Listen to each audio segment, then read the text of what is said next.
आज आई घरात नव्हती, मग काय होणार आहे? जेवणाचे वांदे. सरळ गेलो चिकनवाल्याकडे, चिकन आणलं आणि चिकनचं एक आयटम बनवलंय. ते काय बनवलंय व्हिडिओ पूर्ण बघाल तेव्हा कळेल. काल मी लवकर झोपलेलो रात्री, म्हणून सकाळी लवकर जाग आली. आई बोलते टेरेसवर जाऊन पाणी आण. पाणी काही गरम झालं नाही, पण एवढ्या थंडीमध्ये चुलीजवळ बसून जरा बरा वाटला. कालच्या व्लॉग मध्ये तुम्ही बघितलं, चुलीवरच आपण चिकन बनवलं होतं. शिळं चिकन जर तुम्ही खाल्लं असेल तर मला चव सांगायची काही गरज नाही तुम्हाला. एकदम खतरनाक लागतं. माझा अवतार बघून तुम्हाला वाटणार नाही की मी आंघोळ केली आहे, कारण लवकर उठून काही फायदाच झाला नाही. शेवटी व्हायचा तो उशीर झालाच, जो नेहमी होतो मला. आज सगळ्यांचा झालाय पगार, सगळेजण खुश आहेत, पण सगळ्यांना माहिती आहे की एका दिवसात सगळा उडणार आहे पैसा आमचा. दुपारी जवळ आणि भाकरी सोबत जेवलो, खाली आलो आणि नसीम बघा सेल्फ्या काढते मेडिकल मध्ये. पोराला सेल्फ ऑब्सेशन जास्त आहे. आज थोडा रश मध्ये घरी आलो, कारण जरा काम होतं.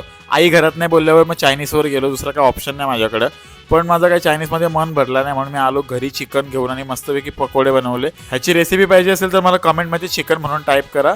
भेटूया उद्याच्या व्लॉगमध्ये. तोपर्यंत काळजी घ्या. Bye bye.